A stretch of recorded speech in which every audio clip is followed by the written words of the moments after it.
yesterday and asking them about like how come there's like some clarity here in the whole picture of what this is, but there is still a lot of resistance. And they gave me pretty word for word answers like the ones you me like it was somewhat. Yeah, it was nice, like talking to them again after because the last meeting they had was in February because they're like traveling in Europe. They went to Denmark and now Spain and stuff like that. And it made me think about, yeah, there is this connection between this clarity in the recognition of stuff, of mechanisms and how this seems to happen and this story appear and the nature of this story, the apparent nature of this story, and this always wants something more. This always wants to be in a better place. There's this me character, all these recognitions that have been happening in the last months since that first glimpse. And now this all this stuff. When I talk about this stuff, it always feels like partially wrong or partially not. It's a word salad that comes out when I talk about this stuff, and I feel like I'm not. It's not really what it is here. It's just something that I'm making up, but it's the best I can do to talk about this. So there is all this stuff that has been recognized and seen, and yeah, it brings peace. It brings clarity and peace, and it helps calming the mind. Apparently, I don't know if it really helps, but it seems like there is less stories about this appearing, and it's the only stories that are left are the stories that directly trigger this, and there are simple stories. While before all of this, the stories were more elaborated, and there was like this me was trying to understand more and more to try and fix this and suffer less. Now the stories that are left are more simple, more direct, and they seem to more directly trigger these bodily sensations and this response and this resistance. So it's more or less of the same. It's always the same and very simple. Like, yeah, you need to have this. You're not enough if you don't have this, or you you're feeling this and this. You shouldn't feel this. So they are very simple stories, and they are immediately seen. And so there is this clarity mentally, but there is this, I feel like, disconnection with what apparently still happens.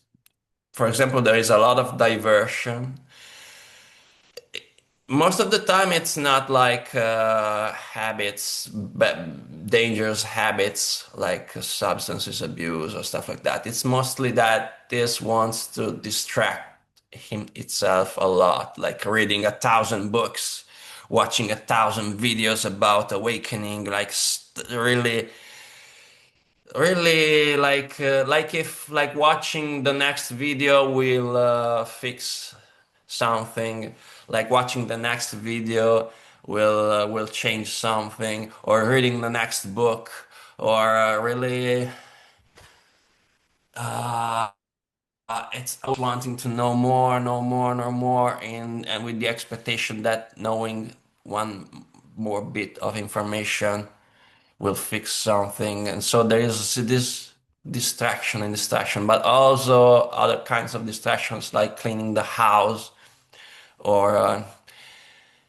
um, doing so much sport and movement and fitness stuff like that. And so there's all these practices and stuff they, I can clearly see that these are distractions, Yeah. What do but you think there still is there is distracting this from? pull. Yeah. What do you think that they're distracting you from? From these sensations, from staying with these sensations, with this contraction and But this fear of uh, these contractions and sensations. have you had any sensations that are beyond bearable? No, no, beyond bearable, no, absolutely not. I know that I can stay with them, but still, it's like a habit, and like it's like it pulls me. It pulls me. The Mm. habit of distracting me with by reading books, reading articles, watching Yeah. videos, Okay. So gathering knowledge. It pulls me, and like I give up at some point. yeah, I don't know why. I don't know why. yeah. No. So It's that's like and it's fine. Yeah. You don't it's know. like there is willpower. Willpower is connected with there must be some me or some ego or someone to exert willpower. And so even the concept of willpower, and so I want to do this, I will do the right thing, is like the concept of willpower doesn't make any much sense anymore. And so this is causing more and more distraction because there is no Mm. willpower. It doesn't make sense like trying to force myself doing stuff because it's not possible to force me to do stuff or to stay with these sensations. And so like this habit is Yeah. taking control. I don't know. Okay. So let's just start somewhere, and that is that the way you said distractions, my response to that was strong. So I felt that you were onto something, that you were distracting. But when we just looked then at the sensations that you might be distracting from, none of them were unbearable. So I can only presume that that's not what you're distracting from. That might be on the path, but you're distracting from something else that you don't know about. So the distractions are working, aren't they? Working perfectly, keeping you away from something.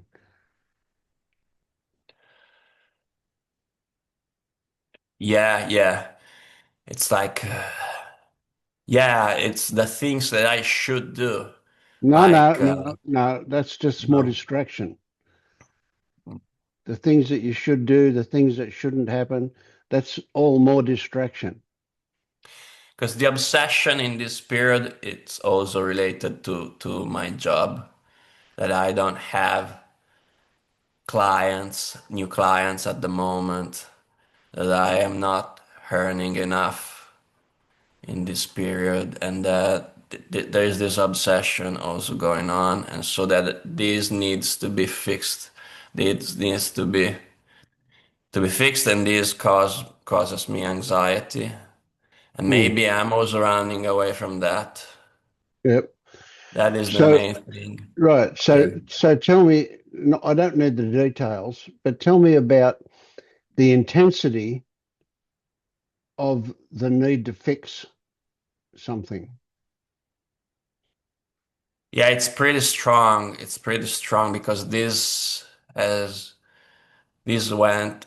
been going on for this problem has been here for a long time, Hmm. for years. I've never been like able to truly be stable in my job except for like a few years in my life. But I've always had problems in this area of my life because of insecurities, because of feeling inadequate, feeling not enough. And so this has Hmm. always caused a lot of avoiding avoiding finding new jobs, avoiding finding new clients. So I always like managed to stay afloat, but always felt very unstable in my life, like job wise. And this is has always been maybe the most cause of stress, the biggest cause of stress in my life over the years, above everything else. And Mm, yeah, this is still present and it's causing a lot of contractions. There is this thing, like it's not able to find a stable job, but it doesn't want it because it brings fear, it brings contraction, it brings a lot of stuff out. All of my biggest fears are related to this area of my life and this instability. Yeah, it's that. mm, And these distractions, yeah, they also are trying to hide this, to push away these thoughts about instability and the contraction that these thoughts seem to create. mm.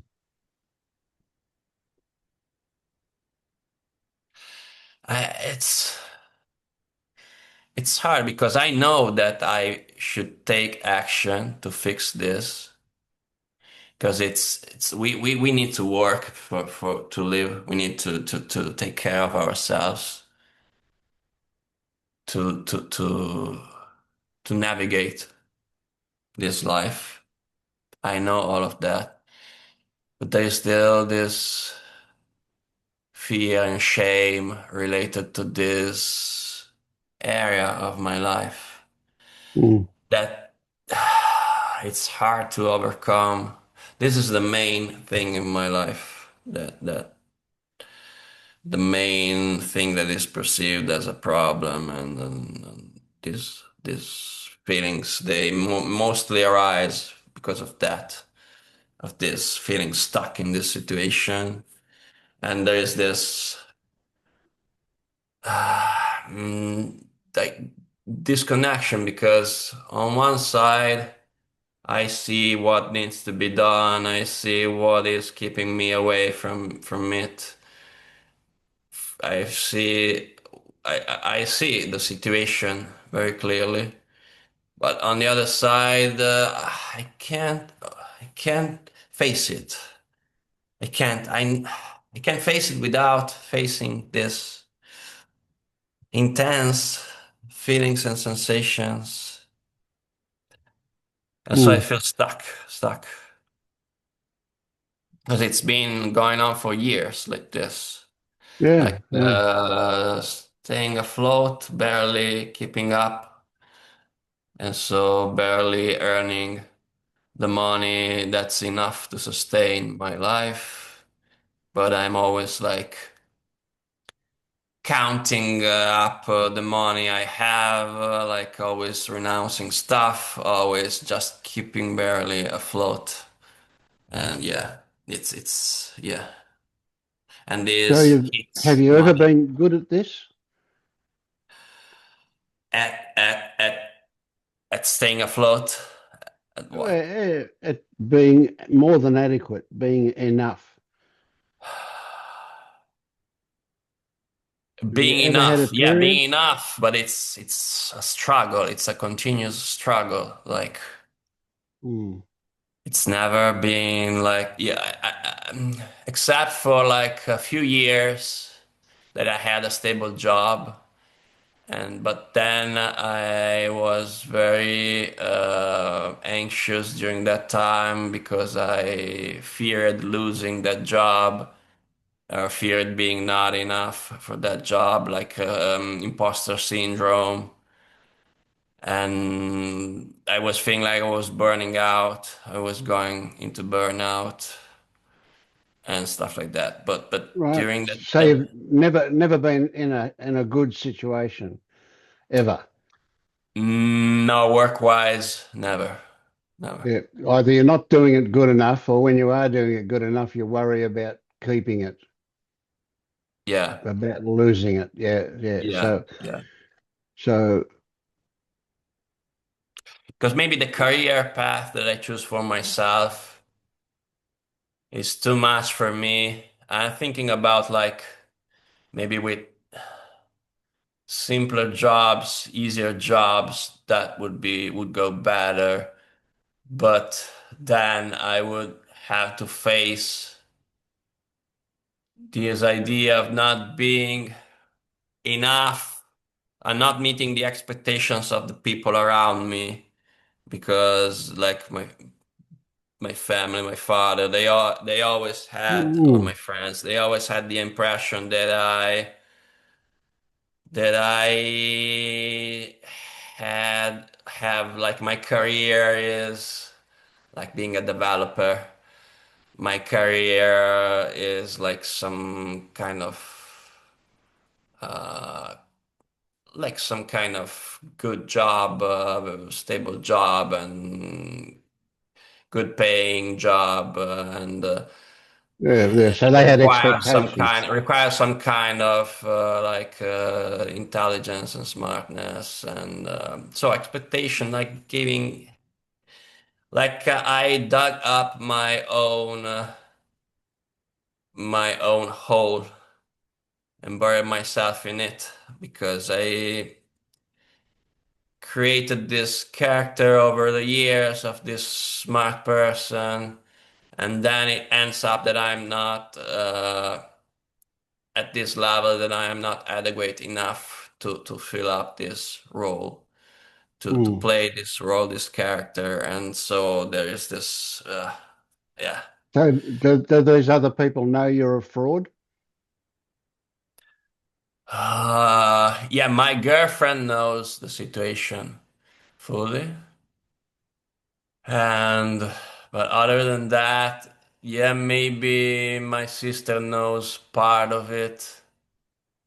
Maybe my friends have some intuitions. Maybe, but otherwise, this keeps me from really being seen through. And so there is this fear of being seen, this fear of Mm.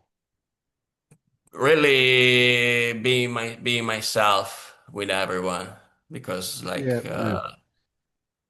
one of the most strong identifications that people have is with their job, their career. When you meet new people, one of the first question is what you do in your life. And so there's this disconnection because I always feel like I'm lying a little bit because yeah, I say what I do and what I am. I mostly did in my life, but I don't. I'm not full. It's not full disclosure. I don't tell them that I'm struggling a lot finding new clients. I'm struggling a lot. I always struggled, and I don't feel very connected with this profession. So there's, yeah, I'm a developer. I develop apps, websites, and stuff like that, and I try to cut it short and like talk about something else. I really don't feel comfortable talking about my job and my career with Mm, anyone. mm. Yeah, so there's this intense anxiety related to that. It's that on one side I feel I discovered a lot over these months, and like me talking with you openly about this, it's like something that terrified me. Like 1 year ago, I couldn't have like talked freely about this with someone on the Mm. internet. But So what do you think has changed in that year? What do you imagine is different that you can talk about it now when you couldn't before? sorry, what changed the What's now? changed in you Yeah.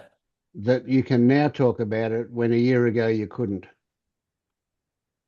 Uh, yeah, this glimpses and that initial shift and all this seeing what it is for what it is, that this is stories, this helped me like being more open about everything, not only about this. This is the biggest thing, but also about other stuff. And yeah, in those months, I felt more open with everybody and with meeting new people.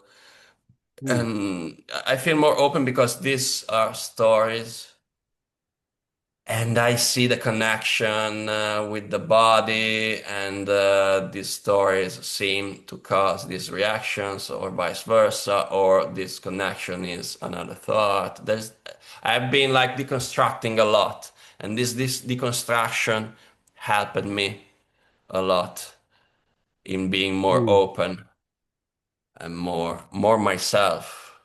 mm, Yeah, definitely. And seeing like talking with people that are going through the same process or that understand like you, like other people in these communities, like this happened me a lot, opening up. mm, And yeah, this like, and like even maybe disrupting the habit of avoiding, of hiding, and so like interrupting a mm. pattern. Maybe it's Yeah, not like a choice, but yeah, I it get it. Yeah. happened, and it interrupted. It's like it's countering the conditioning. It's like it's creating a different kind of conditioning, and this new conditioning is about opening up and being Mm, myself and being more true to myself. So it wasn't like a choice. It's something that just happened. yeah, It's natural. It's natural opening. yeah, yeah.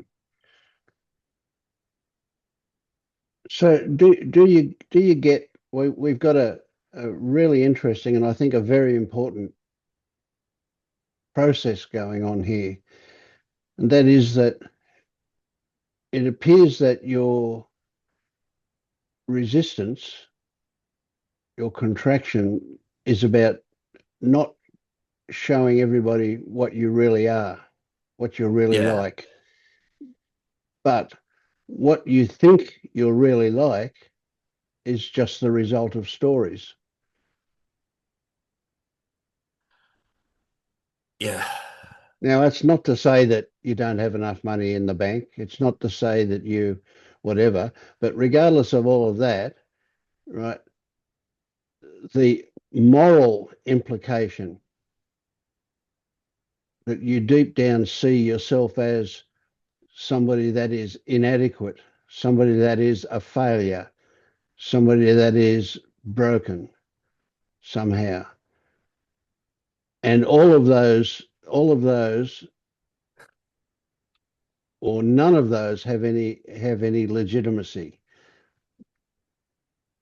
They're all stories about something. Yeah, it's the fear of seeing myself in this way in the eyes of other people. It's Yeah, yeah. like the opinion that other people have about this is more important and more true than this story that I have about myself here. But it's also all stories. So, but it's still, yeah, being seen. It's the I discussed this with um, a very nice person on the POK community, and he uses the Byron Katie method for looking into this kind of stuff. And we looked into the being seen, the this belief that is here of that I cannot show myself to other people for who I really am, that I can't show my true self to other people. And and we came to this kind of paradox that I cannot let I can't let myself be myself with other people because I don't remember quite, because otherwise, uh, There is something here.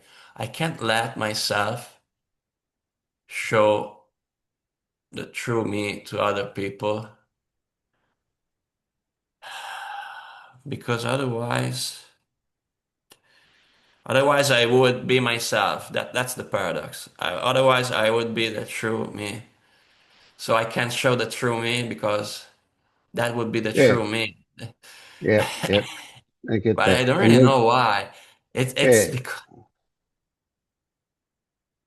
and the I true can't you show is my not good, right? I can't let myself be myself Yeah, because yourself is not acceptable. with other people. Yeah. Yeah. So it's equally true that you can't even let yourself see your real self because it's Yeah. unacceptable. Because it's not acceptable. And it's not acceptable. Why it's not acceptable? Because other people won't accept it. Oh no, it's because you think you're a failure. Yeah, yeah, yeah, yeah. Yeah. It's not Because about. I believe that it's not. Mm. I don't know because I'm okay. There is this fear that other people won't accept me and so won't love me. But yeah, because I believe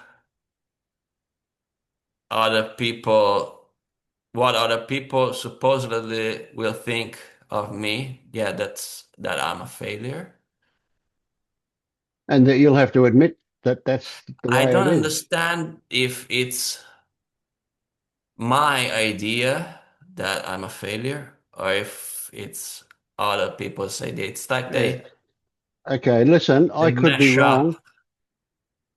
I could be wrong, but I have a strong feeling that it's It's like you. I don't have my idea of myself. Yeah, and I just Oh, you accept keep away from it. other people's idea that I'm a Yeah, failure. yeah, you avoid it. You I'm avoid not it. good enough to That's have why my you put own it out idea onto about other people. myself. You put it out onto other people. It's like other people's judgment is way Yeah, more reliable, way more true yeah, you're because not I'm even. not good enough Yeah, to not even good at judging yourself. my Yeah. idea of myself is doesn't matter. It's other people's idea of myself that matters. Mm. Well, And it's not other so, people's ideas, it's your own idea, but you put it out onto other people because that's easier for you to cope with. mm, yeah, It's your own idea. If you really were yeah. yourself, you would be showing There's everybody that this. you're unacceptable. But worst of all, you would be admitting it to yourself. Yeah, there's this. It's like a stone here, this idea that I might be a failure. It's like a black dot in the center that I might be a Yeah. failure. Well, you are a failure. Absolutely. Not might be. You absolutely Hmm. are.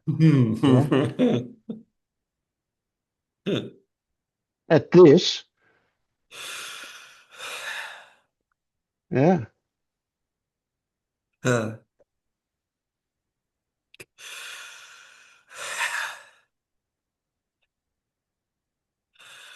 And how good is that?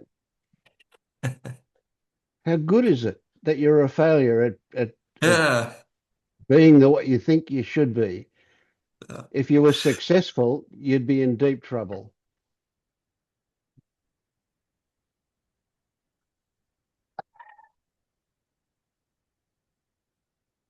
It's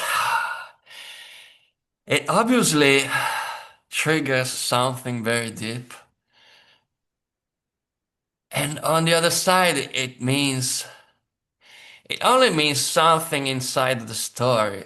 It means, and in the end, it really is nothing because it makes no Well, we sense. we we know that. We know that when we get there, there'll be nothing there, right? But in the meantime, it's big. It's huge. Yeah. Yeah. right? Now, if you were, let's say what we've got to do is fix you being a failure. Does that mean we have to turn you into a success? Oh, ah. No, I have no idea because like success, it feels like Yeah, no, exactly. it's not the Turn your nose solution. up at it. It's not the Exactly. solution. You're right. It's just Because creating more because yeah, when I had a stable job, then I yep, you're was worried about losing it. fearful. Yeah. There was this dread of losing it Yep. Yep. or So of six. not being enough. Yeah. It was still there. So yeah, yeah. Yeah. Like it would be more easy to maybe to create distractions or because like maybe I will have the money to distract me even more. Yeah. But Yeah. this fear of not being enough or of being a failure will still be So here. so get this. If you were a success and you were a success, and then you're worried about not keeping it. So that's a form of failure too, isn't it?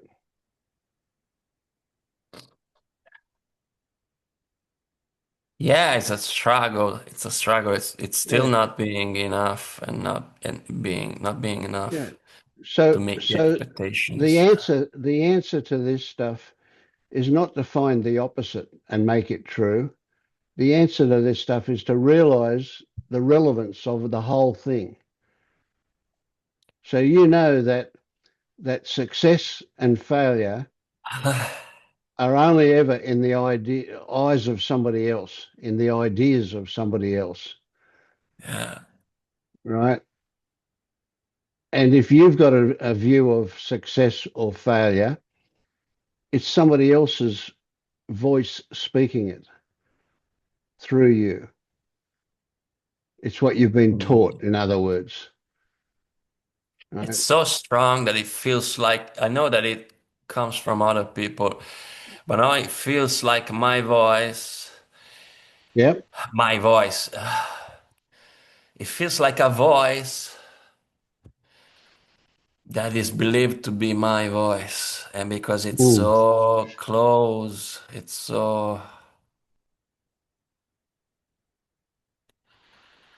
it's deep. So one way around this, or one way through this,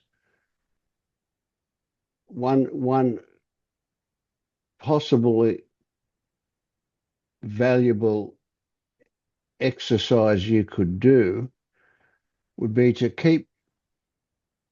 go back in time in your mind to somebody else's opinion about success or failure, and just note how many years ago that was, and then go back further in time and keep going back until you get to the very first time somebody ever told you anything about success or failure. And when you do, listen to who's telling you. It's not your voice, but it became your voice somewhere along the line.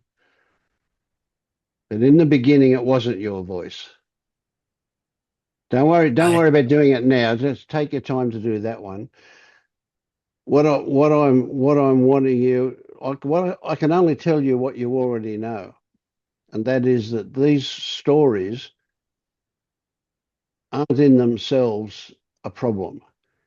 It's how much you believe a story that creates the problem, if there is a problem, or how much you don't believe a story if it doesn't have a triggering effect on you. I know that it's my father's voice, but it's not his direct voice because he never like directly talked to me about success or having success. But it's the way he lived his life. He Yep. like it's his example. He always only had his job in his life. He didn't have like friends, like intimate friends or like even in his marriage, it wasn't like a very happy marriage. He didn't have like any hobbies or distractions. He only had his job. Even when our mothers died, and like I was like 16, I was a teenager at the time. He just he reacted just by working more and like burying himself even more in his job. He only ever had his job in his life. And so I looked at him like the incarnation of work, the incarnation of, in the impersonation of Yeah. having a job and living your life. And the most important thing in your life is this, to the point that it's the only thing Yeah. that matters. Yeah. Everything else is seen Yeah. as something that is not important. The only important thing in your life is your job. And you need to do it every day, to sacrifice everything to your job. And so I only ever seen him working in his life, like to the point that I can't think about him. Like in recent years now, it's like an old man and he's semi-retired, but he keeps working. He's like 80 years old and he still goes to. He was like mason, carpentry, and stuff like that. He built houses all his life. He spent all his life building houses, and like he had some success in his job because he started from nothing and built up like a company and had people who worked for him. And so but he still went to work every day with hard work. This is physical hard work. And he is still doing it. Like he can't keep himself. He can't like enjoy his retirement. He needs to be at work.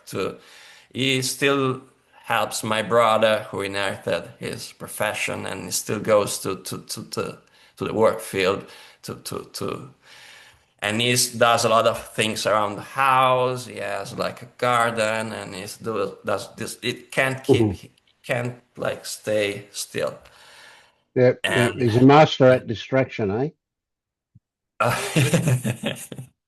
yeah, yeah, he is like me. He is this shame inside him. He's a very close person. I think he's not very in contact with his emotions. He never talked with his children. There is me, my brother, my sister, and I think I never had. I maybe a couple times I had a serious discussion with my father my whole life. We never really speak about emotions or personal stuff in any way whatsoever. Even to the point that we don't even talk about hobbies or passions or thing we love to do. Never. He only when he comes like here in my house, the only thing that he seems to be able to ask me is, "How are you doing with your job? Do you have enough clients? Do you earn enough?" When we talk about that like for 1 minute, and then we have nothing to talk about because he can't talk with myself about. It's not Mm. able. There is this very obvious sense of embarrassment, like talking about other stuff. And so yeah, Mm. it's all about this. And so obviously I took that from him, but I can't Yeah. live like he lived. Okay, I'm not able to live like he lived his life, so I'm not able to meet his expectation. I'm sorry if today I'm talking to you like so That's about fine. his That's fine. stories and my stuff because I know that but yeah, Yeah. it's that. I can Yeah. see Yeah. that it's Yeah. that. It's very clear. Yeah. It's very obvious. So he was a great role model for you, wasn't he? I mean, he was never abusive in the way that he never like really treated our us. badly. It was never physically abusive, never like verbally abusive. It was like a straight man and always gave us, materially speaking, he gave us everything he could because he gave us shelter, food, everything we needed. We everything we asked, they tried to give it to us. Yeah, yeah. He gave me the opportunity to study and to learn and study But and he yeah, also gave you something else, right? In terms of society, he was successful. But what he gave you was the hollowness of success. he gave us the stability that money can buy. Because I was never like afraid of not having enough, materially speaking, but he neglected us a lot Emotionally, yeah. emotionally, a lot of emotional neglect. And like after like losing our mothers, it became even more apparent, even more obvious because like our mothers was yeah, she was a good mother, but she was very anxious. She wanted us to interact with her emotionally, but me and my brother especially, we already had like absorbed and interjected our father's example, our father way of living life, and so we kept Yeah, it to ourselves because we wanted to be true men and true men. They don't they don't hug yeah, their yeah. mothers or they don't do stuff like that. Yeah, it's all bullshit. It's all bullshit now. I see it, but Yeah, but you're in a funny position. You're kind of stuck between what you've been taught and what you know, and you're kind of stuck in the middle.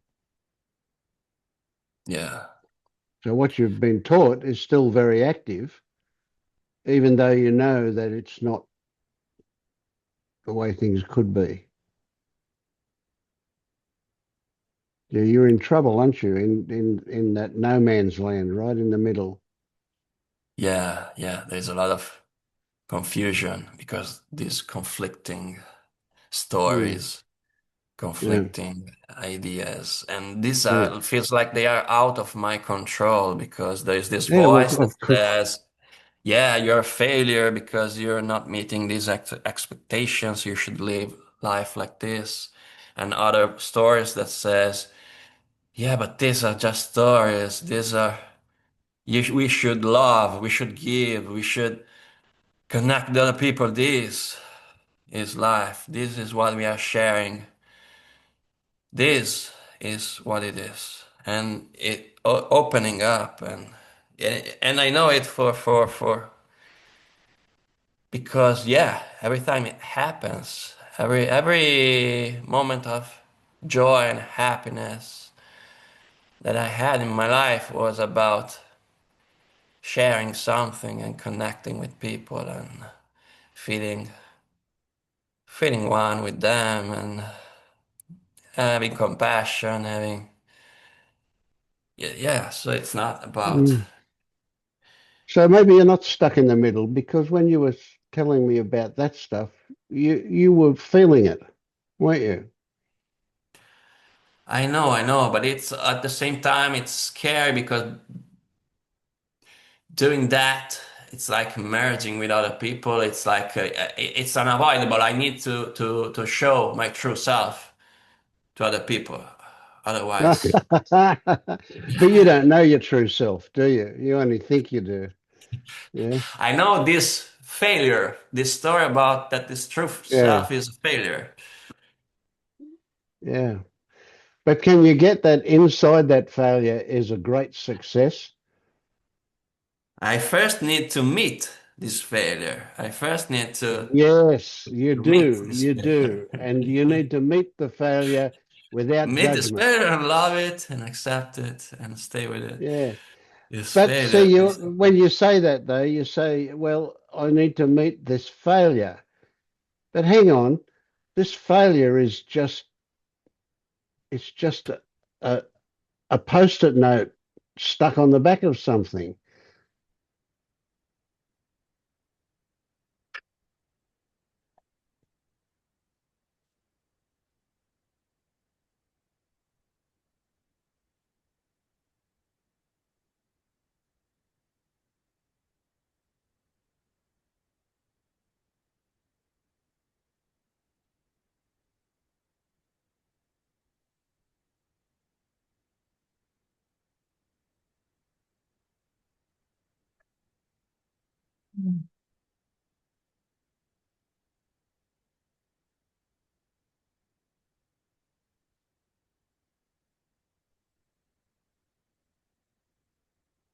Yeah.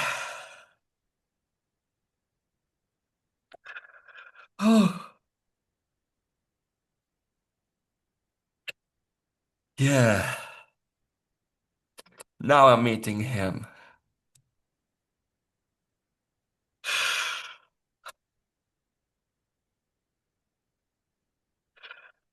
Now I'm really meeting him. Now I'm meeting this failure, and he has no one except myself.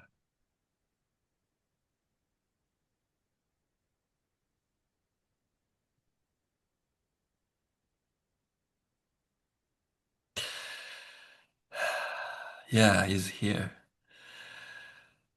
He's here. Yeah. Tell me about him, this He's very failure. alone, very alone, very lonely.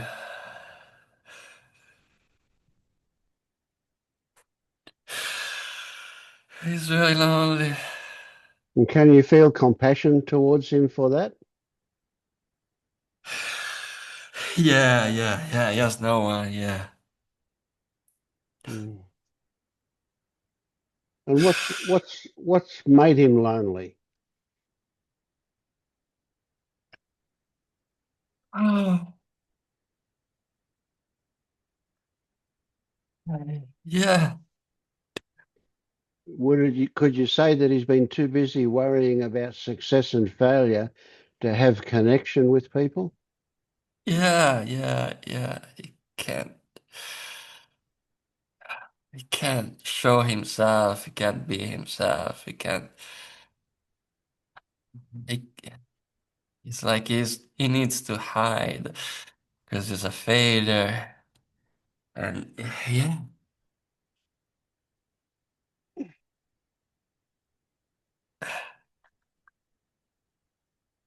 yeah, yeah.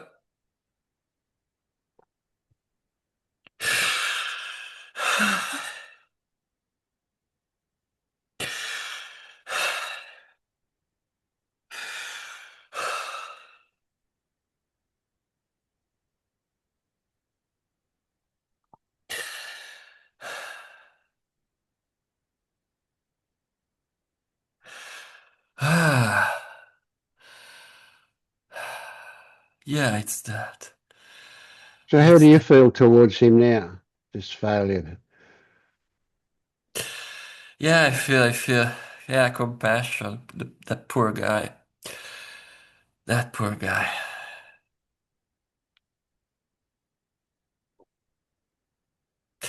He's really lost.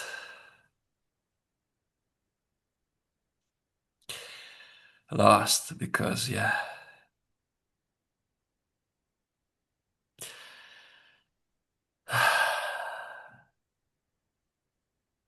So being lost is having difficulty finding your way somewhere. Yeah, he doesn't know what.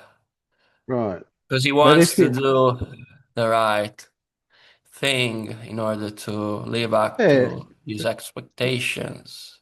that's But all he there though. really, Yeah. he doesn't know what to do. And also there's something that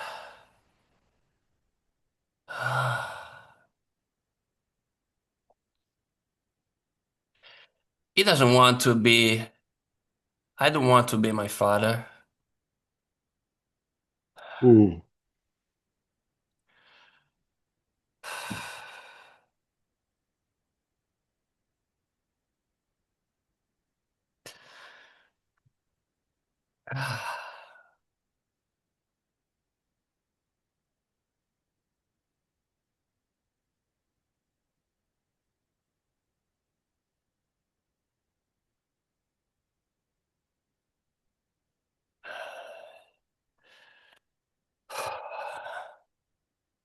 Yeah, there is.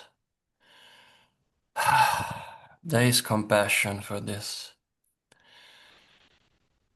poor guy.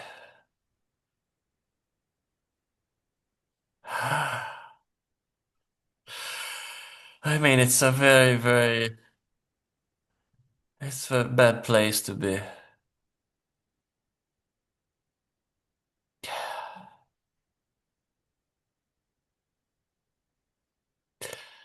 Is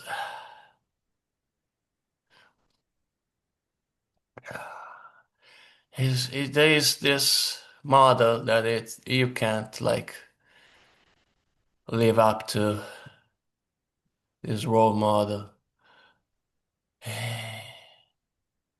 And it's already too late. He knows that it's already too late for that. And it doesn't want to live that way. No, Yeah, because it's not what no, no.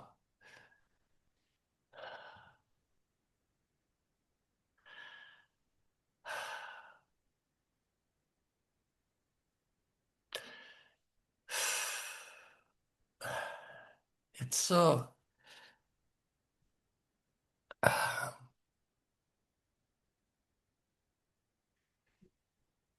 it's like it's the only possible way to have a job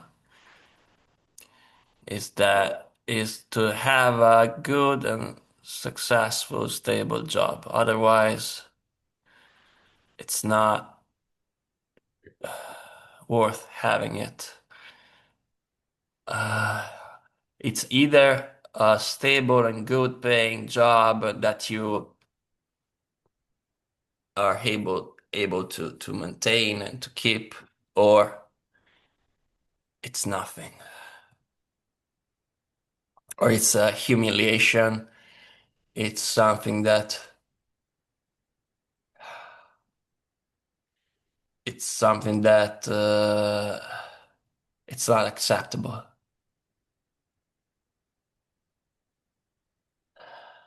it's unacceptable to who? To this, yeah, to this model, to like my father and the all the people that I project these ideas and these stories to, and yeah, mostly to my father and this Yeah, yeah, person that lives inside me. yeah. So I'm a bit That confused now. needs to You be like my father. on one hand, you have that your father has shown you the hollowness of success. He's still an emotionally shut off, lonely person, even with success. And he has Mm. to obsessively keep going, keep working, keep busy in order to feel okay or to not feel bad. You have that model. And on one hand, you say that's the good model. And on the other hand, you say you recognize the emptiness of that model, the hollowness of that model. So you want two opposing things here. Because it's the only way that this me has learned. Like the only way to be loved in life is through succeeding, All right. through And I being say, good at what you do. so your father was loved a lot, was he? Mm. I mean, he was respected Yeah. because people have a good opinion about him. Yeah, Even yeah. when But I he was was, the only insight I had about his young life, I know very little about his life, especially when he was younger. But the only time I spoke to someone that knew him when he was like very young, one time I spoke with this person, and he told me that even when he was very young, he was a very serious person, very like very responsible and very serious and very not as someone who had like Mm. uh, was unpredictable or who loved to have fun or stuff like that. Yeah, It yeah, was yeah. I get it. even when he Yeah. was, and Mm. so yeah, there's this, and so yeah, so in order to get his love, I learned when I was very little that I had to be like him, like a responsible person. That got you And his approval, not his love. mm,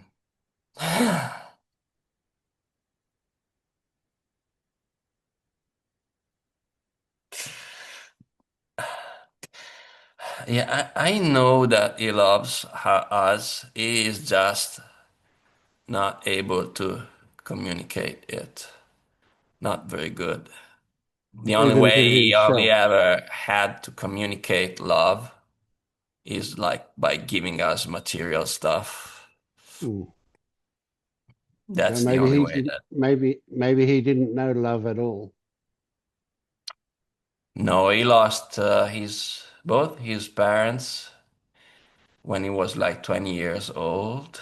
And from what I know, he grew up in with a very like strict father himself.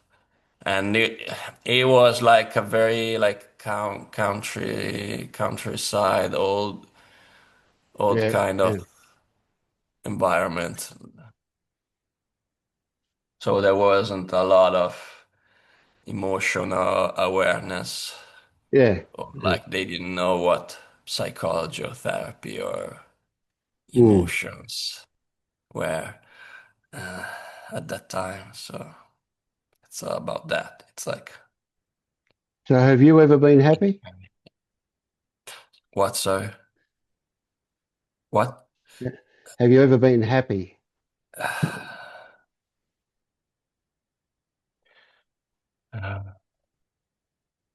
I'm not sure. I had moments of connection with people, but I've never been fully at peace with myself or fully happy.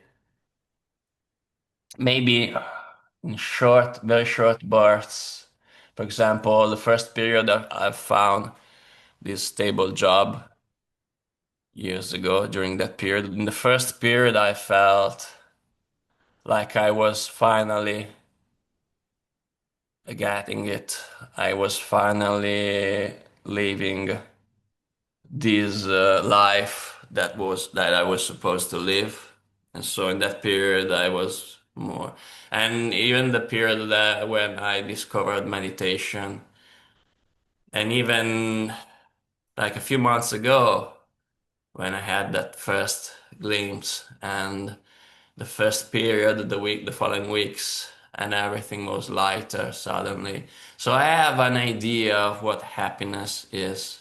Mm. Mm. I had a feeling of what happiness can be and is. Yeah.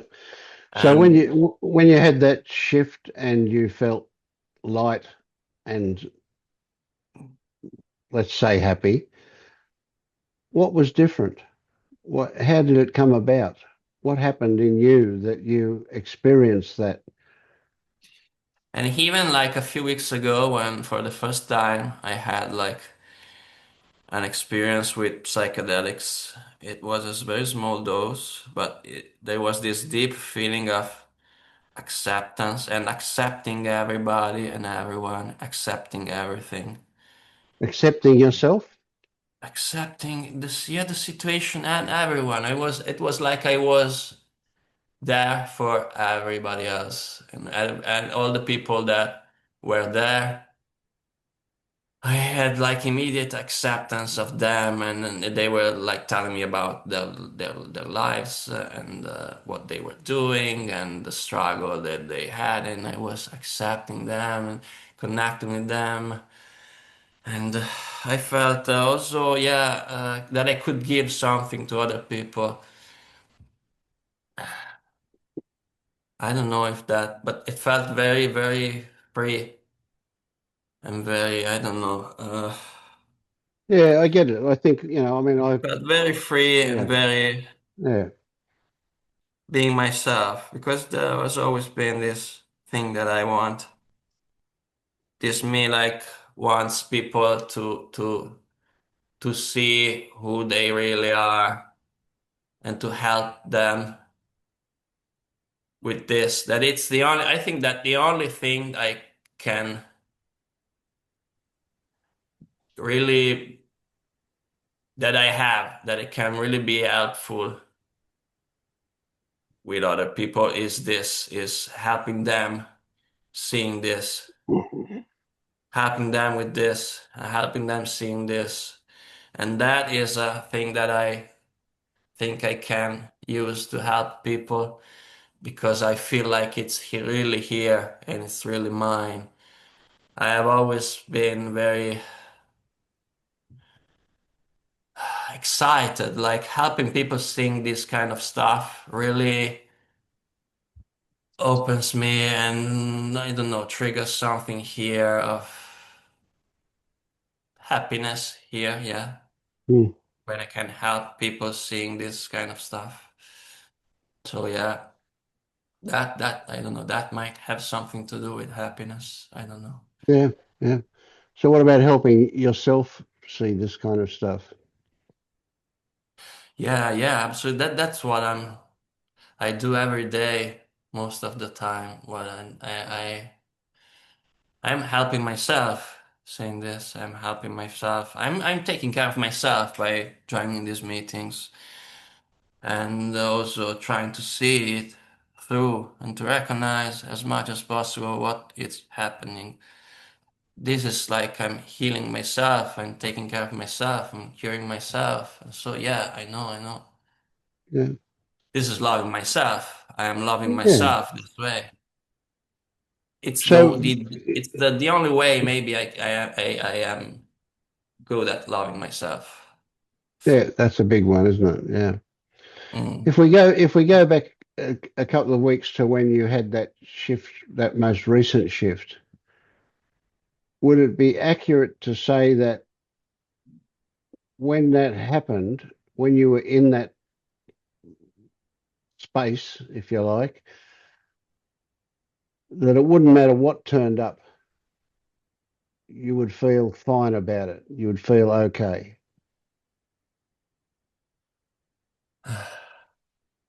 Yeah, yeah, yeah. When I describe this feeling of acceptance, yeah, it's that. It's that everything that appears is accepted. That is, I know it's possible. I know it's possible because I've seen it. Mm. Yeah, during that experience a few weeks ago. And yeah, and even during that meeting with you, and even sometimes during meditation in the past. So Yeah. even though we don't know how it happened, how it came to be, we know that there was an acceptance of everything, of anything. Whatever turned up was fine. There was no resistance to anything that turned up. But even right now, when we talked about this failure, this guy who is a failure, meeting him, there is like this, yeah, this contraction, but it's there is also meeting him and accepting him because I like having compassion for him is. like is accepting him. Mm.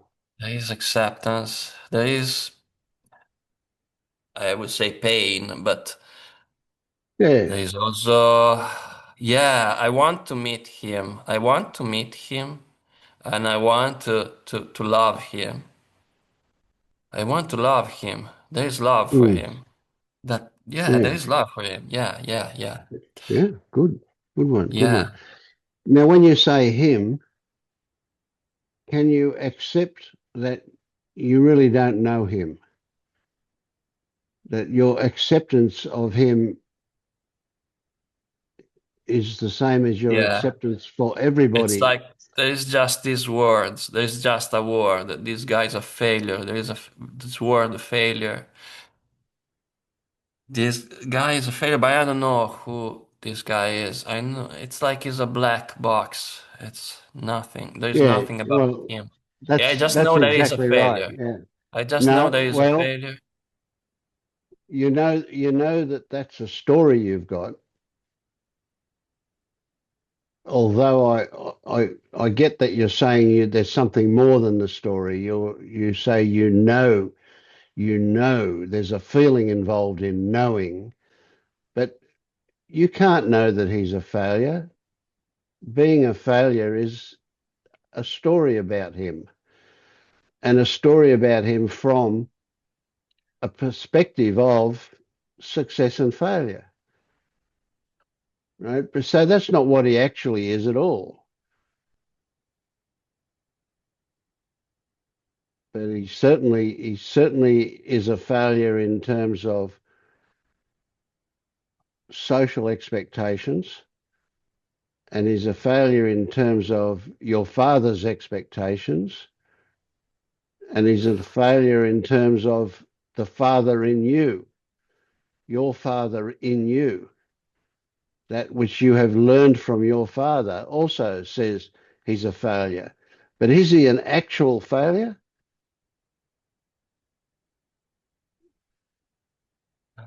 Can a failure be anything other than a judgment about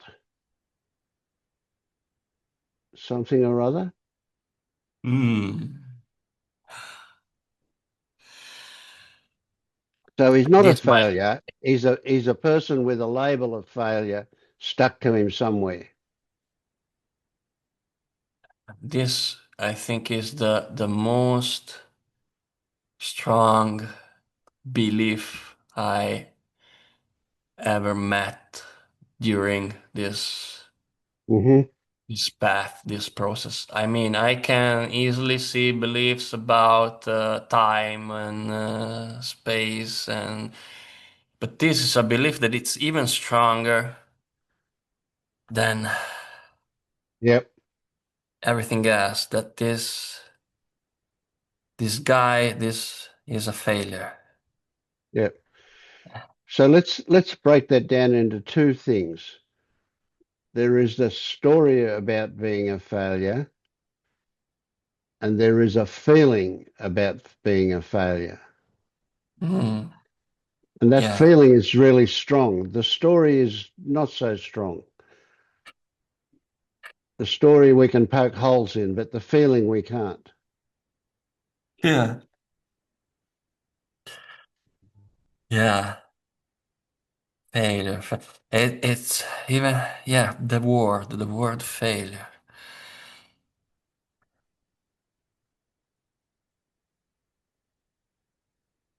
Mm.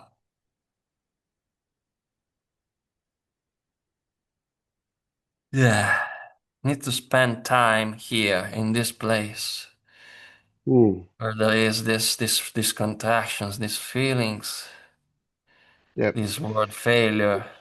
So if we were to spend time and look in the most excruciating detail, look under a microscope, let's get a surgeon in to cut open every little corner and pocket, every part of you, and give me a bottle of failure at the end of it. Give me a container full of failure. And you can't do it, can you? You simply can't. There is no such thing as a failure. No matter where you look, no matter how hard you look, you, you're not going to find anything that is actually a failure. Yeah, it's like this word failure, it's piercing through Mm, me. It's so deep. yeah, I can see that it's inside the story. It's part of this web of yeah. But concept. that feeling component of it is But it's big always and been it's real. like it's always been there since the beginning of time. It's the only word. It's the most potent word that it's here in this everything. It's the only word. It's yeah, it's part of the story. It's so connected with these emotions, with these reactions. This word failure. It's so connected with these reactions. This is the crux of it all. This is the center of all this resistance, of all this personality, of all this character, of all this story. It's this word failure.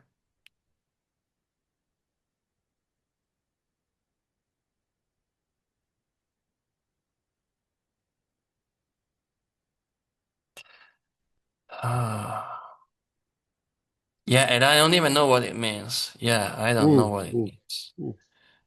But it's repeated by this voice, failure, Yeah, yeah, failure, yeah, failure. And it's just, there is just this voice that says failure, yeah, failure. yeah, yeah, And this word failure, because usually there are pictures that appear, this word failure, it's like a black leaf, a yeah, black yeah. something. And And you these don't have to people, know what it means. You know it's bad. it's just this, it's this, only this. You know it's bad because Mm. it feels bad.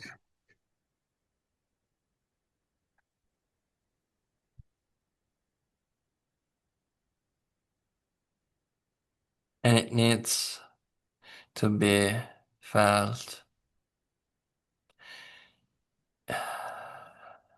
It needs, yeah, yeah, it needs compassion. It needs to be accepted.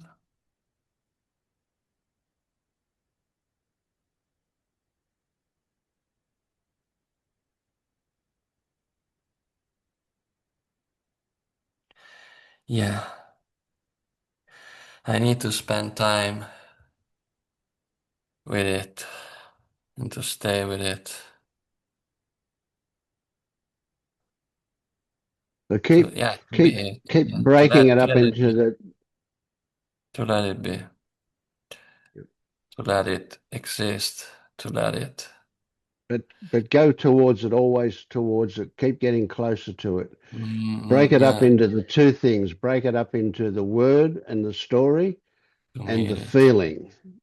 the feeling about it. So you don't have to know what failure means, but you do know it's bad. And when you know it's bad, you feel bad. And the story doesn't work so well, but you can feel it.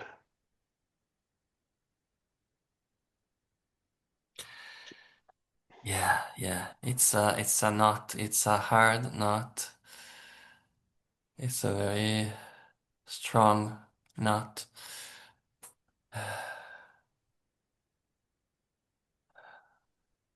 Mm. But it needs gentleness Yep. to be untied. It needs, yeah, very. needs care and gentleness and Uh, kindness to be untied. and do you get that you're not you're not distracting from it when you're doing this, when you're doing that, you're Yeah, doing the opposite of yeah, distraction. You're going towards mm, it, which is yeah, the best thing. And if you ever catch up with it, give it a hug.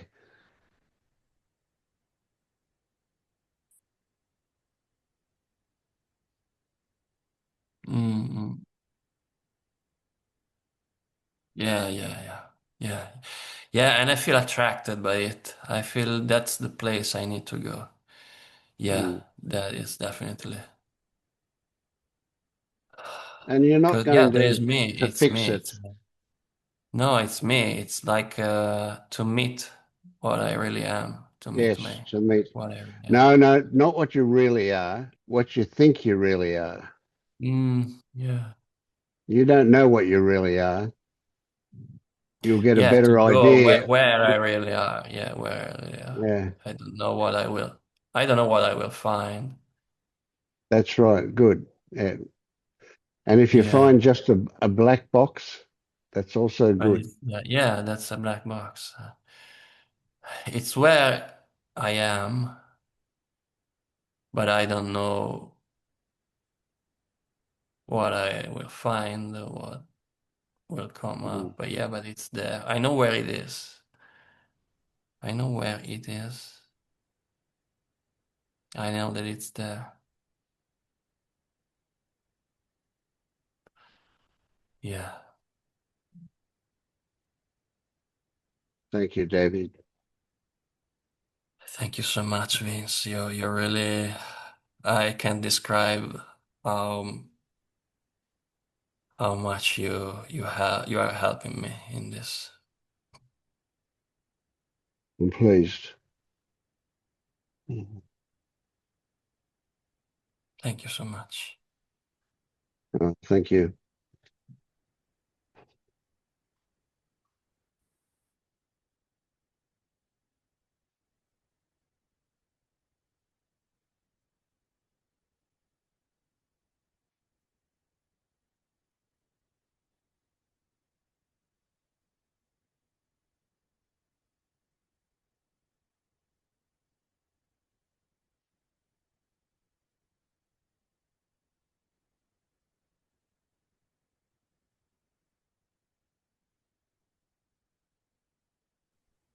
Hey Vince. Hey, Tammy.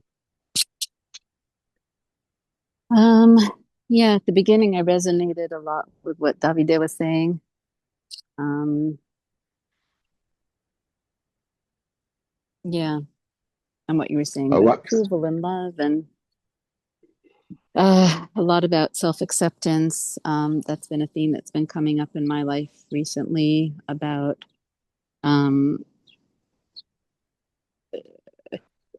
in other words,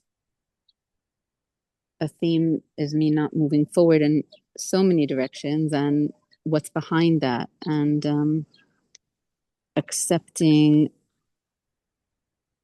of myself with all my parts as I am now. In other words, in my 20s, I was, or 12, and then 20s, I was feeling like, no, no, no, I have to fix myself. In other words, there are parts of myself that are wonderful, and I have to fix myself. I'm not fit to make decisions or start life or meet people. In other words, no, no, no.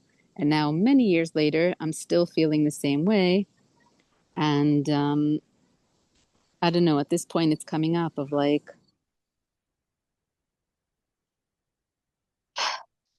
accepting the places where I'm not. In other words, something about, I don't know if it's finding a different balance or something of Yeah, I get like that. accepting some of the things because at this rate, as I keep saying, I'm going to die before all those are perfect. Like it's just, I don't know if it'll happen in this lifetime to perfect all the things or get to the level that I want to internally, forget about externally with how things Mm. look, with how my self talk, my awareness, my focus, how I spend so many hours just lost, indecisive, or stuck in pain. And now the expletive deleted, impact hammer started up again at 1 a.m. I'm like, really? I thought we were done with that. So it's like, Mm. and then the heat of the summer and worried about how much to push myself, all the usual questions, but it's about like, can I accept, like I scream at myself a lot. And Yeah, I get that. I don't know, Let me realizations about, ask you this. I want to ask you this. Do you think that acceptance means you have to approve?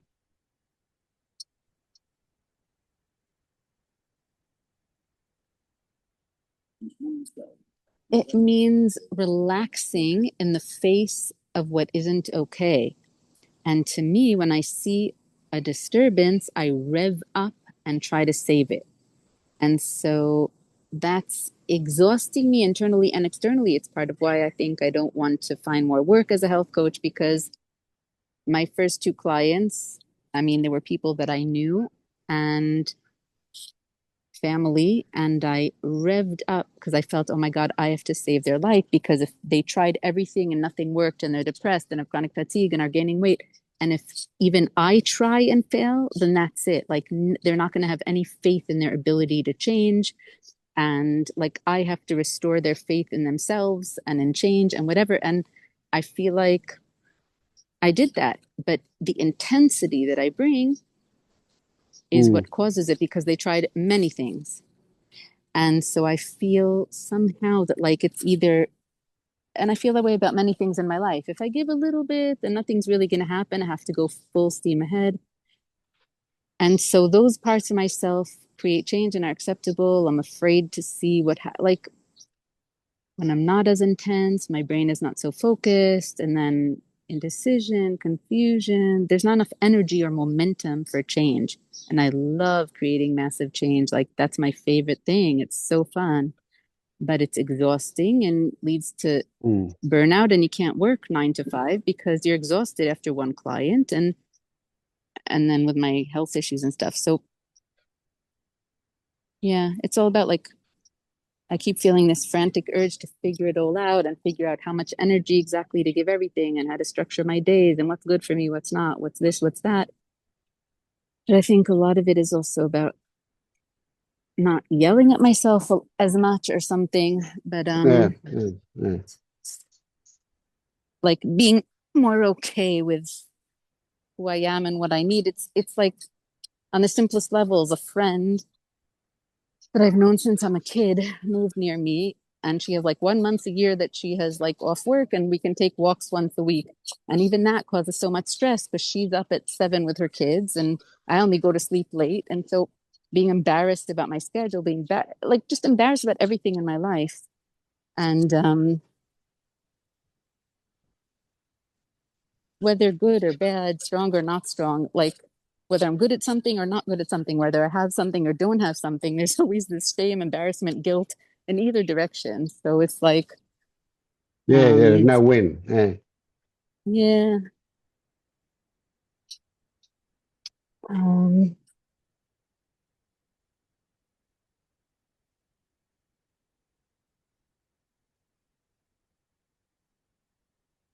yeah, and just this balance of like hearing these new voices, these new ideas and stuff, and trying to calm down and realizing that those times that I have regulation in myself and I'm not frantic, that is really the answer to most things. In other words, if my nephew's acting up and that flares me into activation, that's not helpful for either of us. If I drop, the oily chicken sauce at midnight and start to scream at myself like, well, you should have been cooking earlier, and why are you up so late? And you see, you get clumsy. And in other words, do I have to scream while I clean up, or can I not? Is Mm. that even my voice screaming, or is that just what people do? And that's what I learned that people do, but do I have to? So staying regulated seems to be like talking kindly to myself. And I have practiced for 4 years with my nephew, speaking lovingly to another person.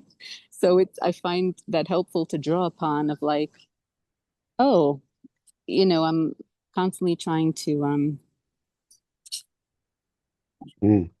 refine how and I give a lot of thought to how I answer him. I mean, he's asking me questions about God, Vince. Like, I don't know how to answer him. It's like I always tell him, God will heal our cuts. And look, it's a miracle. The next day it's a little bit better, a little bit better. And then he came to me the other day and says, but Aunt Mimi, but God gave me this cut also, and now he's taking it away. Is it a game? Why does God do Yeah, this? Why, Aunt Mimi? And I'm like, yeah. well, sweetheart. There you Anyway, go. He got I you. could give Yeah, you my answer, but I'm like, I didn't start thinking about that till I was 8 or 9. The kid is 4. But yeah, yeah. Isn't it and that was amazing that just a part of it. four-year-old can kind of open things up like that? Yeah. Unbelievable. And I feel like a failure because, like, in many years on the planet, I still don't know these answers. And I'm Well, adult. I want to not fail yeah, him as his aunt and like have it all figured out to hand him on a platter. But there is no answer there, so you're never going to figure it out. I Yeah, told him no one knows. Only God knows, and we don't get to know. I said, some people say, I know, but they don't know. Only God knows. That was my yeah, answer. But yeah. anyway, realizing that keeping myself calm is really the basis of everything and not That's a freaking huge out. one. Yeah, And yet, I don't, I haven't had access to that my whole life, so it doesn't feel trustworthy or certain. And also, sometimes I feel screw that. Like, no, I have to get frantic. Nothing's going to get done. And the way I pulled these people out of their depression and out of their chronic fatigue and out of Ozempic, they weren't losing weight and they lost 10 kilo in 5 months with me. Like, all these things only happen because of intense turbo mode. So it still is a question over there. Like, is it decision between nothing yeah, happening or not? And so it's like giving up on that intensity of the joy or the wonder of like turbo mode. So I don't know. It's still and also I don't have control yeah. over the regulation necessarily. I might want it, but I go into freakouts for days at a time sometimes. So anyway, Mm, yeah. Yeah, it's a tricky one, that one. I mean, obviously there is value in putting more energy, getting more excited about things and so on. But it's where that comes from that's important. So the value of it, if it comes from a healthy place with mindfulness, for example, it's not going to have the same effect on you as getting frantic and having it from that come from that. That's a negative kind of thing. So certainly that regulating what state you're in, that's a big one, and it's a good one. But again, when you recognize that you don't have control, yeah. you get more um, philosophical about how much influence you have on it. And so Over my having own an state, you mean? sorry, say that again. Influence over my own state or around other people's growth? Yes, yeah, yeah. Well, I'm mainly talking about your own state, but My own I state, mean, yeah. it travels out, of course. But so what I'm saying is that the same outward thing can appear to be the case, but it comes from a different place Mm-hmm. internally, right? So you can still get excited and ramp up things mindfully, and you're not doing it from that place of panic. And the consequence is that it doesn't have the same cost to you as the panic one does, because the Mm-hmm. panic one is more than you want, really. It's a whole lot of other things added into it as well. And there's a lot of Yeah. fear involved, Yes. and a lot of adrenaline involved, and so on. So it can be pretty costly. It's very, very costly, but I also feel, Vince, how someone could come and they're really in despair or something. And if someone's like, yeah, da, da, da. In other words, if someone doesn't, sometimes I think the two people that I worked with, I think they changed with me and not with other things that they tried over years was because they sensed that I cared so much. They just had to change. You know what I mean? It's like Yeah, when yeah, someone puts yeah, that much effort, you like sweeps you off. And so I'm afraid like to find more people or clients because I can't keep up that level of energy. It's not mm, sustainable for like a work life. And on the other, or like how much I give my choir or my nephew, I'm knocked out after every activity, Vince. I'm yeah, knocked yeah, out after rest before and rest after. So it's not yeah, really sustainable to add more stuff to my life. And yet I don't believe that, in other words, all of my results came from the intensity. I worked with like a kid who had a lot of issues. He couldn't stick with anything. I taught him piano for 6.5 years, like his whole childhood till he was 13. And in other words, it's that willingness to put up with a lot and to try Mm. really, really hard. It like creates stuff. Um, but if I let that go because it's too costly, will I have any value in the world? And will I be able to create any change or any goodness? Will anything move? And you're Well, but you're saying not. I can still bring Can you hear me though when I say you yeah, can still bring that stuff to a situation without the cost. without the cost because it comes from a different place. It Mm-hmm, doesn't come mm-hmm, from that panic overload state. mm-hmm, mm-hmm. And caring so much, you can still show that's the case without it costing you everything. I hear you, but it's kind of like people feel if you're revved up, they feel if you're putting your energy there, or if you're Sure. like laid Yeah. back Yep. about it. So, I just don't know. Yeah. But I guess, yeah, you have to try. So the experiment continues, and for you to experiment with various states coming from a different place. Yeah, So next time you think somebody needs you to be excited, but you don't need to be panic excited. You can just be enthusiastic excited. So it's a yeah. case of I don't always, trying and finding out. Yeah. yeah, I don't always have the energy for that. So I have to like adrenalize or caffeinate like internally to create it. And like if Yeah. I Well, just you brought what will was naturally there, it wouldn't. yeah, you will have more energy when you learn to regulate better, when you put up boundaries that are appropriate and so on. You mean with my own, how much I'm willing to go out on a limb internally? Yeah, you know when you're reaching a limit and when you need to look after yourself, so you do it instead of pushing Yeah, but yourself it's to go also, beyond what you know you're happy with. You might be capable, but if you push yourself to keep going, eventually you end up exhausted. yeah. And it's also about it's though how much energy I'm expending within that time, even if it's just a session. It's like I just feel that, yeah, something about my energy Yeah, management or something. My intensity yeah, management is not, I get that. Yeah. So do you get that? So, for example, it's I can't think of a good analogy, but it's like your your normal daily expenditure of energy, might add up to, 4,000 calories, for example, in a day, just using this is as an mhm, analogy. Uh, but when you start looking at where all this energy is used, you start to realize that half of that energy is wasted. It's spinning the wheels. mm, It's you being all revved up in order to just get something done.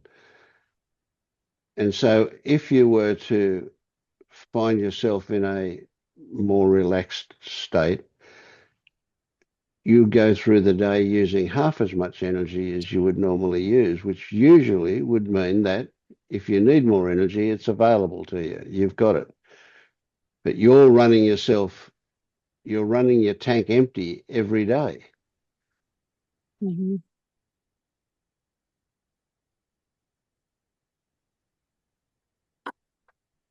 And how do I keep growing and being regulated despite anything and not having all like both things, being able to calm my system and also not screaming at myself or believing those negative thoughts or feeling just Well, they're the same thing, aren't they? because Yeah, because the thoughts are so believable. It's like they tell me I don't have my life figured out, and I really don't. So I don't really have what to answer. And then there's a lot of self Yeah. disappointment. Well, see, that's part of the thing, you know. So you think, oh yeah, okay, I don't have my life figured out, and is that implying that others do? I tell you what, I don't know anybody who's got their life figured out.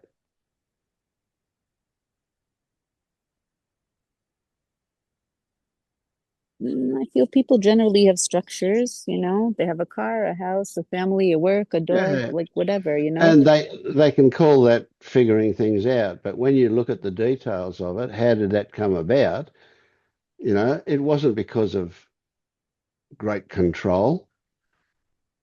It happened because of a whole lot Yeah. of reasons. So, I mean, I'm saying that having your life figured out is a good story, Hmm. but it only exists at story level. So you're not saying But everyone else is so much smarter and wiser than me, and that's why they were able to figure out what absolutely life is and not. make it Yeah, work that's because right. they, Yeah, yeah.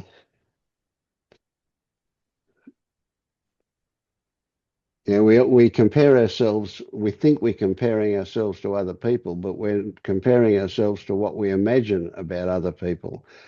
And the consequence is that we romanticize things, and it's not really related to what is actual. yeah. And an interesting one, I've been saying this one for a couple of years to people that I know around the place, and that is, like I've got a 16-year-old grandson, and I've got some older grandkids as well. But him at 16, he's kind of just at the end of finishing school, and he says he wants to be a policeman. Right. Well, that doesn't give me great hope, but like regardless. So every kid goes through school, and if they were asked what they want to be, would very quickly tell you that they want to be this or they want to be that. I want to be a fireman. I want to be a whatever. They come up with these things. How many of them actually end up doing what they say they want to do as a kid? None, or very, very few. The reality is that they get a job because circumstances provides a job. They don't go looking for a particular job and follow that line, although some do.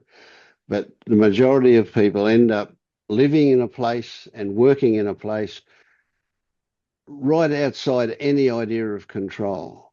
They do it because that's where they were brought up. They do it because that's where their family is. They do it because most people get jobs because their mates have got a job, and they get a job where their mates have got a job or whatever. What I'm saying Hmm. is things don't really work the way we imagine they work or the way they do in movies. In Hmm. reality, we it just doesn't work like that.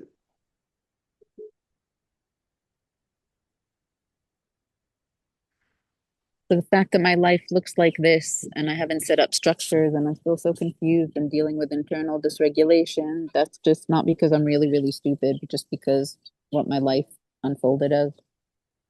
That's right. It unfolded that way for a million different reasons, and that is what you're faced with. And thank God for that, because if it weren't for that, you wouldn't be here now doing this. And if you weren't here doing this now, we can imagine that you're not going to get into another place that's even better. But just that's the way things work out. Yeah.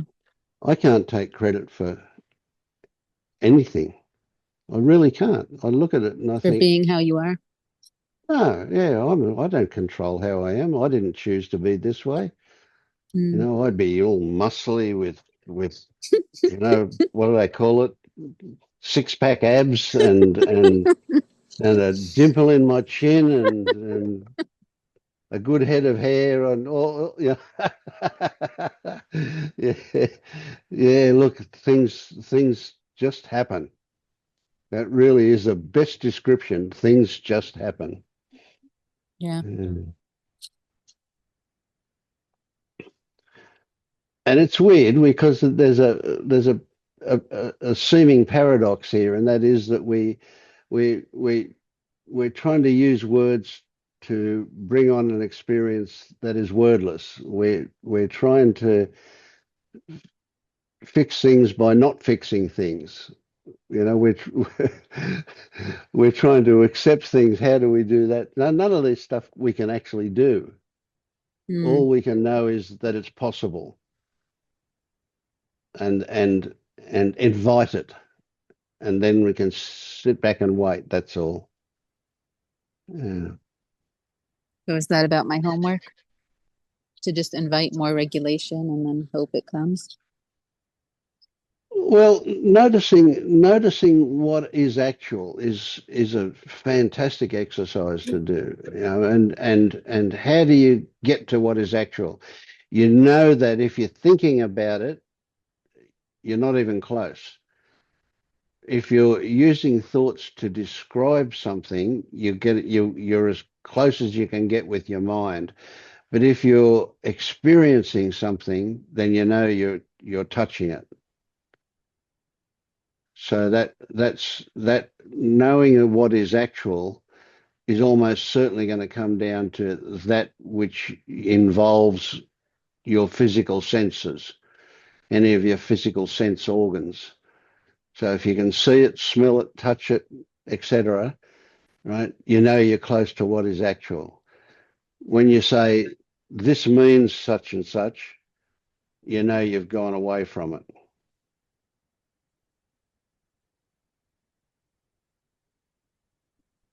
Yeah. I mean, what about internal sensation of being freaking out or dysregulation versus calm? Is that also actual? Yeah, the freaking out is actual for sure. You know that you're experiencing it, you know. Yeah, I'm experiencing more calm and experiencing less calm. So it's just Yeah, that's the right. Yeah. reasons Now, that I give or the screaming at myself. yeah, that's right. And also, that's when we know we're getting quickly into storyland. You know, when we start looking at reasons for why we're doing this. But if we look at what is actual and get closer and closer and closer to what what is the actual experience, then the reasons will often reveal themselves in a way that we can't do it by demanding that they show themselves. Yeah. So if you can say, well, I'm feeling all knotted up in my stomach, you know, because you've been in a dysregulated state. Well, it's not because you've been in a dysregulated state. It's that is a description, but it's also a story about it. So it's probably more of a story than a description. The description would say, I responded, I reacted to these circumstances Mm-hmm. physically this way. But when you say that means I'll never get my life together, well, bullshit. That's just storyland. Every time you say that it means something, you know you've gone away from it. You're turning your back on it. Yeah. So Yep. do you get that you can have an experience. It's available to you as much as to anybody, and we might describe it as an act of grace, if you like. It just happens because we don't know what causes it or what brings it about. But that an experience of you suddenly realizing that some belief you've got is the foundation for a whole lot of the suffering that you experience. And the consequence of seeing that means that it gets dropped. Doesn't mean it won't come back, but in that instant, it will get dropped. And there will be this overwhelming sense of, that is a feeling, an experience of freedom, of clarity, of, we can go on and on and on with words about that, but you get what I mean? I Do mean, you? not just seeing the belief, but seeing that the belief isn't true. In other words, I could see that I believe something. I have to see that it, to not believe it anymore. Yeah, there's a couple of different ways we can see. You can see that you believe it, and it can be just a narration in your mind, a story with words about believing it, right? Which is not really seeing at all. It's just saying the words. But there's also if you acknowledge it, there's a that takes you down out of the mind into that you go, oh, okay. Oh, oh. So for me, there's that feeling of a sigh almost. Oh, that that indicates that something at a deeper level than just the mind was involved in it.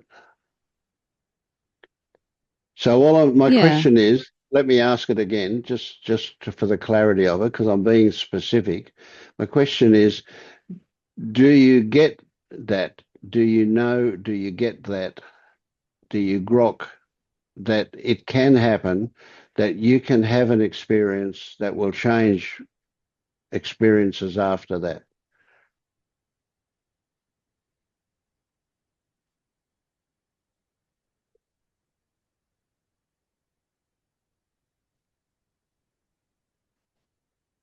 I mean, I hope so.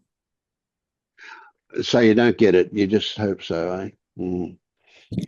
In other words, I have these deep beliefs that I sometimes bring to you about, like, I'm wasting my life, or if I'm in pain, it means I'm living wrong and God is punishing me or giving me a message that I'm living wrong. Like, I have a lot of ideas about urgency, about making this life mean something, about how, like, I have a lot of ideas. I see them, but doesn't mean I no longer believe them. Mm. Mm. Yeah, that's the difference. And that's, But yeah, yeah. Mm.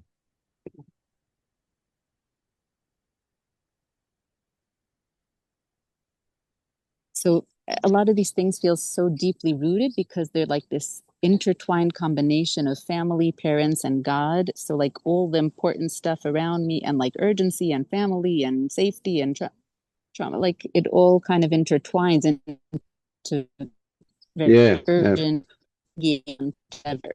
So, um,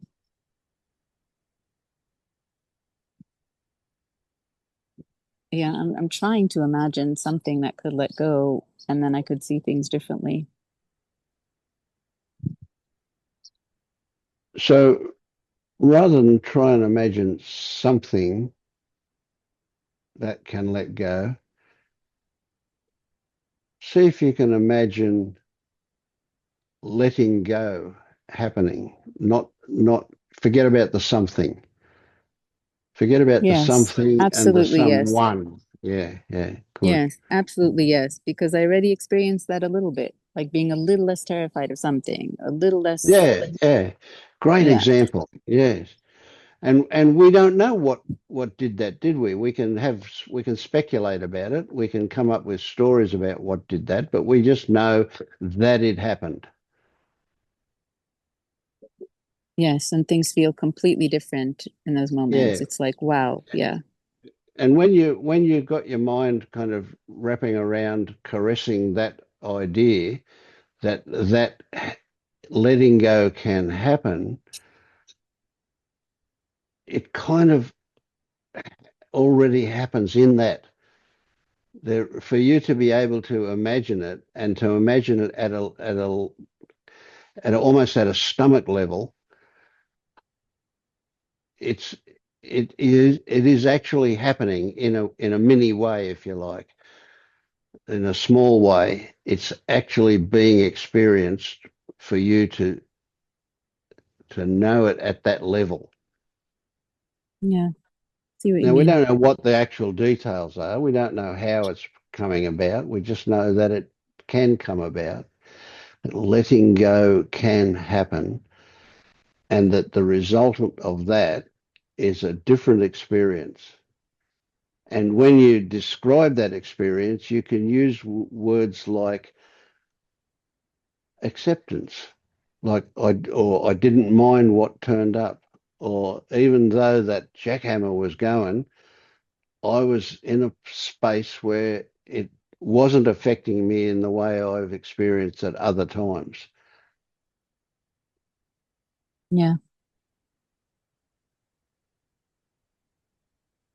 And again, we don't know what is the difference. We just know that it exists, that there is a difference, Mm.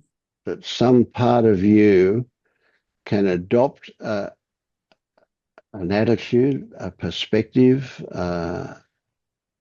something. I don't know what it is. It's let's leave it as a black box. We don't know what it is, but something can adopt a, a I don't mind kind of attitude.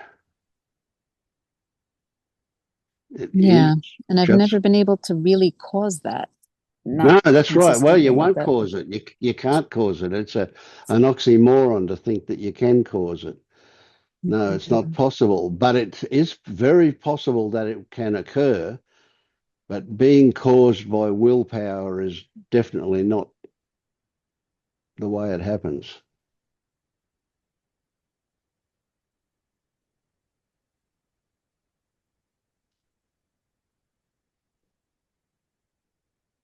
So just try as I can to notice when I scream at myself, try as I can to just notice moments of calmer. Yeah. Yeah. Yeah. No, just notice that whatever turns up, it's just turned up. And that's kind of all. You don't need to go further than that. So if I'm tense and screaming at myself, I'm tense and screaming at myself, and don't scream at Yeah, myself about screaming at you myself. are. Right. And what I would hope that would occur, and that I imagine will occur if you get into the situation, uh, is that noticing that you're doing that, not just saying the words in your mind, not just telling yourself that, but noticing it at that stomach level. I keep saying stomach level, but it might be in a different part Hmm. of your body, but noticing at that level automatically changes things. Now, again, we don't know in what direction. We do know, I presume that it's going to be for the better, it changes things for the better, a better experience. But it will allow things to let go. And that's a really, really big one. So once you recognize that adopting a certain attitude, and it could be as crazy, you could call it the way you hold your mouth. That's a saying we have in Australia a bit, oh, I must have been holding my mouth wrong. That's right. But it's also saying, I've got no idea what's actually involved. Mm. Right? But we know it happens, even though we don't know how or why, what brings it about. And seeing something at that gut level is a huge one for bringing about change. Seeing improvement or also seeing when things are going haywire? Both or just the improvement Both, part? yeah, yeah, both. Just seeing what the situation is. Hmm. Yeah. So frequently we won't see improvement. We don't. That doesn't register. Right? Failure does. Or the wrong things they register Hmm. pretty quickly.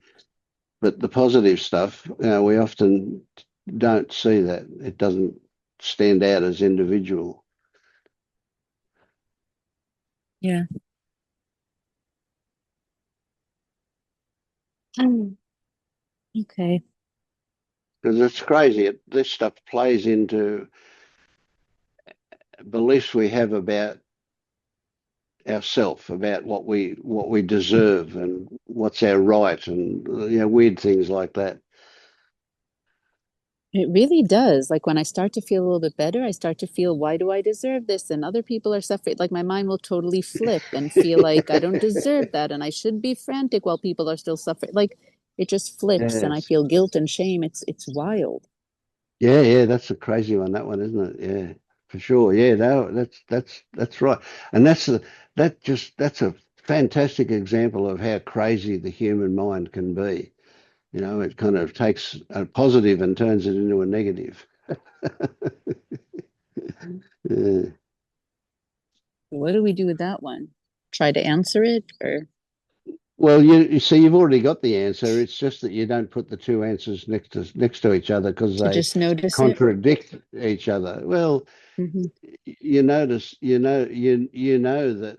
Well, or maybe you don't, but you know that there's a kind of a fundamental value to life. Just life itself has a value beyond our ability to measure.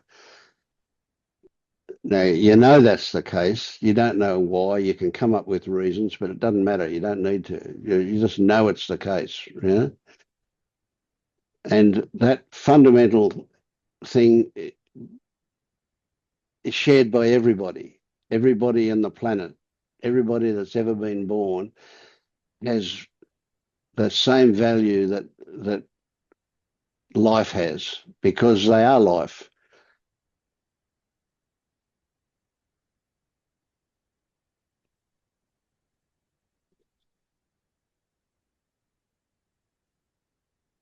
So nothing needs to be earned. It's not your right. It's just a characteristic of being alive. That's it. You mean peace is a characteristic of being alive? Like peace doesn't need to be earned, or you're just talking that? Well, anything is available to you as a human, anything in terms of your human ability to experience,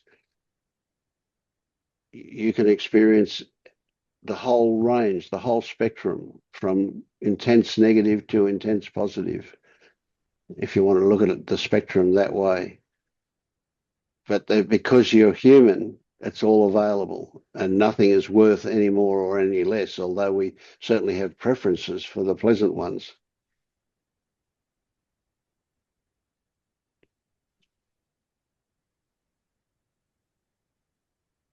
So was this in reference to like guilt or shame about feeling better, or was this just a general statement? Well, no, it's about that. You're saying, you know, when you feel good, you feel guilty because you immediately compare yourself to those who are suffering, and of course you've got plenty of examples of that around you, everywhere in the world. But what I'm saying is that it, there's no that you, there's no legitimacy in feeling guilty because you've got it good and others haven't got it good. The best way you can help other people is to be a good example for them. And they're not even going to know. They're still only going to interpret you the way they interpret it, everybody, because that's what they've learned. That's their personal way of doing things. So it's a weird one to say, you know, by example, but yet it's true. It works. Yeah. We just don't see change because a lot of change happens in such small increments that we don't notice the difference.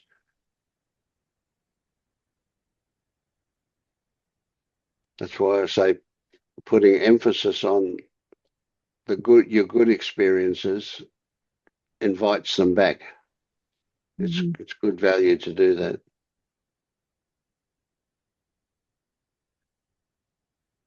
Yeah. All right. Wait, I forgot my homework, Vince. I'm getting nervous. What was my homework again? Oh, Just to notice? for me to remember. No, I can't remember. I just have to make it up again. Yeah. Yeah. I, No, I I've think I given remember. this. Yeah. I've yeah. Okay. I'm kind of harping on that one a bit for you because I think it's so important. Appreciate when stories about something turn up and in particular, stories that give meaning to things. So it's the same thing, but there's Yeah. a slight difference. Yeah. And when you notice that, you notice the difference between what is actual and what is a story. Now, when you flip into a certain state as a result of what you've been thinking, your experience of the state is actual. But what caused you to flip into it was probably not. It was probably just a story about something. And so what I'm asking you to do is notice the difference between what was actual at the time and what was a story. Right. So it's an extension of just noticing when your stories turn up that give meaning to things. Yeah.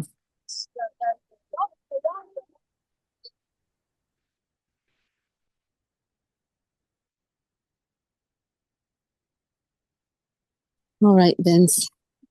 Thank you, Tammy. Thank you so much. So much appreciation for you. Thank you. You can appreciate it all you like. I'm not taking any credit.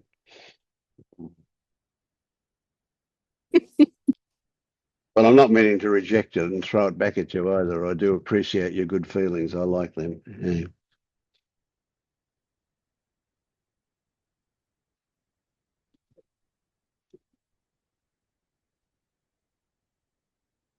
You too, Tammy.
How have you been, Dom?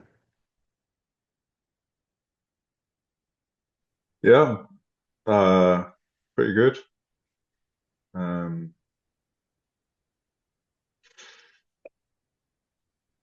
Not much to report. Um, Seems like a lot of the morning anxiety stuff is not around at the moment, which is, nice. Um, yeah, I'm just sort of going through day to day. I'm not really doing anything that structured at the moment. Um, I noticed I've been using your chatbot quite a bit. I sometimes sit down in the morning first thing and just sort of whatever's going on, or maybe I'll read the story and then I'll get into a little dialogue. I find, yeah, I mean, it seems to me that like being in a little dialogue seems to just work for me somehow in a way that sometimes meditation does not necessarily work, whatever that means. But you know what I mean? It just seems to bring things to the surface and sort of, find stuff quite quickly. There's usually a sort of, like, for example, when I read the story this morning, which I don't even remember that well, but it was just about, the usual thing about creating identity and creating a story. And there'll be a point when I'm reading the story where I kind of go, where there's like a little sort of relaxation where it's just, I don't have to, the sort of mechanism sort of stops for a minute. It kind of like helps. And it's like, oh, I could just be here and let the day happen, as opposed to like having to, you know, whatever that thing is. Um, Yeah, I got it. Yes, you're saying and it's a, there's quite a often a little sort of, maybe there's a little dilemma pop up, like, oh, should I stay and get on to Vince's meeting early, or I missed training this morning because of various things. Should I go down and meet the guys at the cafe? There'll quite often be a little, and just remembering to just notice that my mind's and yeah, not and just don't try and fix it or resolve it or anything, and then yeah, you yeah, know, yeah. and then Yeah, I'm quite you're in the excited about car. that one. Yeah. And then you Yeah, yeah, notice it's that, nice. you're automatically heading towards going to one or the other, doing whatever. Yeah, Yeah, it's just a beautiful thing to just go with the flow. It's great, isn't it? yeah. Mm. It seems to be, and I feel like creativity is flowing quite easily at the moment. Mm. Yeah, good. Um, I definitely, I heard a little bit about the story of failure and just earlier, and the idea of putting failure in a bottle. I like that. It's sort of, it sort of just makes you go, yeah, right. Yeah. Um, because obviously I've got this. I mean, we've talked about it before, but there is a story that pops up about weakness, and Yeah, a yeah. sort of Put that in a judgment bottle. about that. Yeah, Yeah, yeah, exactly. And it's it does sort of make you smile because you're like, okay, right, yeah, it's really obvious. yeah.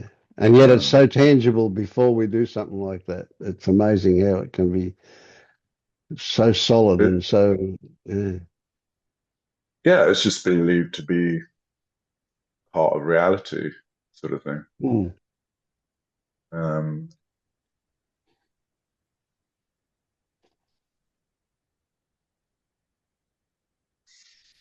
yeah, yeah, that's kind of it. I don't have anything. Oh, well, I love good news stories, and that was nice. Thanks, Don. That was really good. Yeah, no, so thanks for all the stuff. Yeah, I find it really useful. So yeah. Good stuff. How about you, Jan? How's things been for you?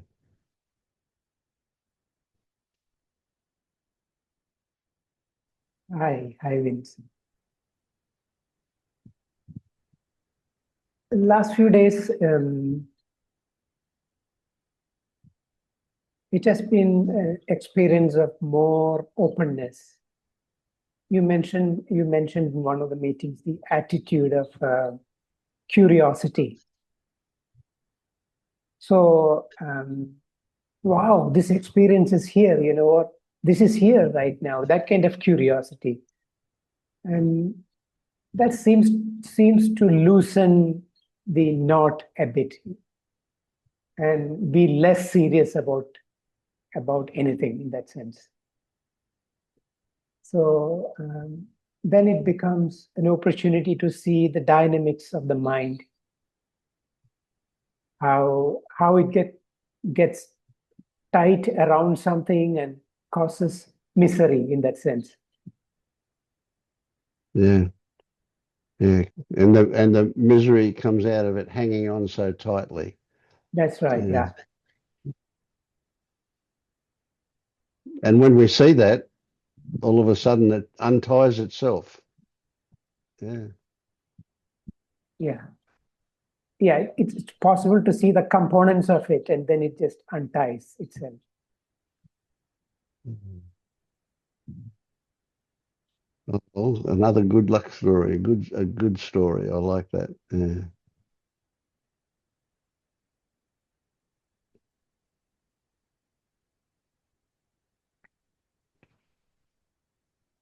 Yeah.